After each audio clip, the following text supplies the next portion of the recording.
ও guys, কি অবস্থা সবার? চলে এলাম নতুন একটা ভিডিও নিয়ে। গাইস, আমি কিন্তু আমার বাড়ি থেকে এখন বেরিয়ে পড়ছি। কিন্তু গাইস, আমি একটা বিষয় লক্ষ্য করলাম যে যে আমাদের বাড়ির সামনে যে গুই শালিকের বাসাটা ছিল সেটা থেকে কিন্তু ভেঙে পড়ছে।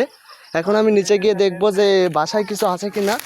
গাইস, বাসাটা কিন্তু অনেক বড়ভাবে বানিয়েছিল, কিন্তু কি গাইস, ডিমগুলো ভাঙা দেখছি, মানে ডিম পেড়েছিল এরা।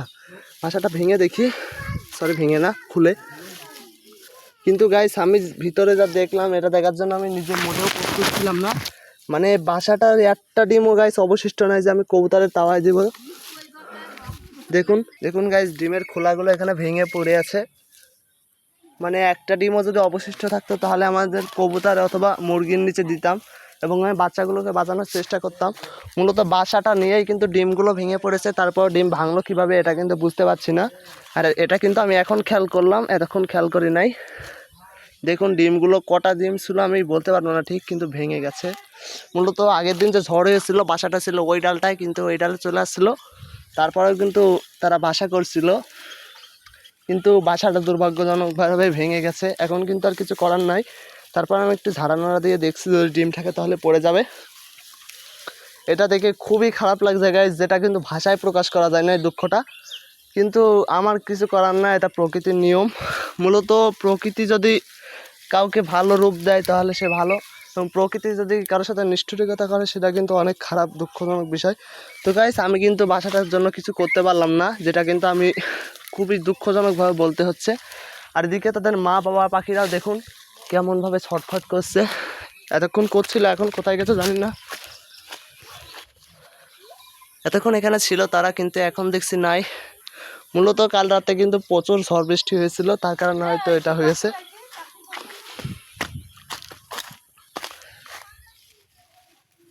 গাইস, এটাই কিন্তু আজকে ভিডিও। আমি কিন্তু বাসাটার জন্য কিছুই করতে পারলাম না, অবহেলিত পাখিদের জন্য। কিছু করার না, এটা আমার হাত না, এটা প্রকৃতির নিয়ম, যার জন্য কিছু করতে পারলাম না দেখে বাসাটা এক সাইডে রাখছি।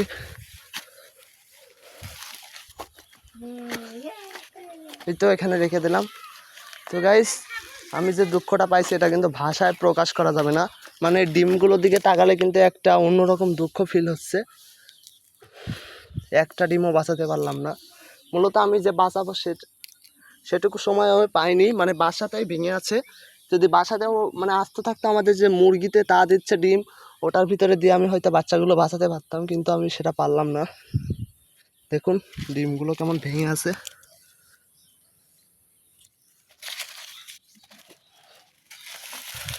আর বাসার ভিতরেও কিছু ডিমের টুকরো আছে।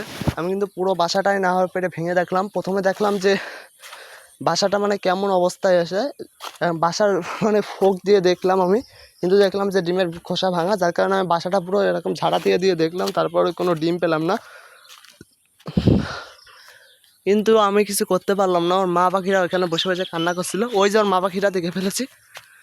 ওদেরও খুব আজকে দুঃখের একটা দিন যাচ্ছে, সাথে আমারও। মানে আমি যে প্রকৃতির এমন একটা বন্ধু এদের কিছু করতে পারছি না, এর জন্য আমার খুবই দুঃখিত। তো গাইস, জানি না, এদিকে আমার হাতও কিন্তু কেলিয়ে গেছে একটু ওদের ওইগুলো সরাতে গিয়ে। এই যে দেখুন রক্ত বেরোচ্ছে না, এই যে একটু কেলিয়ে গেছে, চিড়ে মতন গেছে, রক্ত বেরোচ্ছে না তেমন।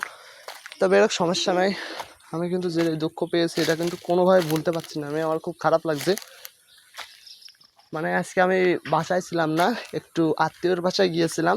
এখন এসে আপনাদেরকে কিছু ভিডিও উপহার দিতে যাচ্ছিলাম বিলে গিয়ে, কিন্তু বিলে যেতে যেতেই দেখলাম যে এখানে কিন্তু বাসাটা ভাঙা, যেটা কিন্তু খুবই হৃদয় বিদারক একটা দৃশ্য, যেটা কিন্তু যারই যায় সেই বোঝে। তো গাইস, আর কোনো কথা না বাড়িয়ে আমি কিন্তু এখন বাড়ি চলে যাচ্ছি। বাড়ি গিয়ে হাতটা দিয়ে আপনাদের সম্পর্কে কিছু কথা বলবো, ততক্ষণ আমার সাথেই থাকুন। তো গাইস, এরকম দৃশ্য দেখলে আসলে যে করে খারাপ লাগবে, কারণ এরকম দৃশ্য মানুষ খুব কমই দেখে চোখে।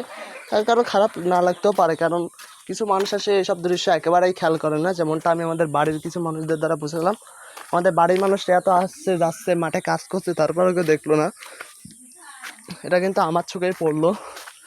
আর এভাবেই কিন্তু আপনারা যদি চলতে থাকে তাহলে অনেক পাখি কিন্তু এভাবে প্রকৃতির মাঝে হারিয়ে যাবে, আপনারা টেরও পাবেন না। কারণ এমনভাবে কিন্তু অনেক পাখি, মানে অনেক সময় হয় কি যে বাসা শুদ্ধ কিন্তু বাচ্চারা ভেঙে পড়ে এভাবে। বাসা শুদ্ধ মানে বাসার ভিতরে বাচ্চা থেকে ও মতো অবস্থায় কিন্তু বাসাটা ভেঙে পড়ে। এমত অবস্থায় কি হয় যে বাচ্চাগুলো ওখানে খিদের কারণে মারা যায়।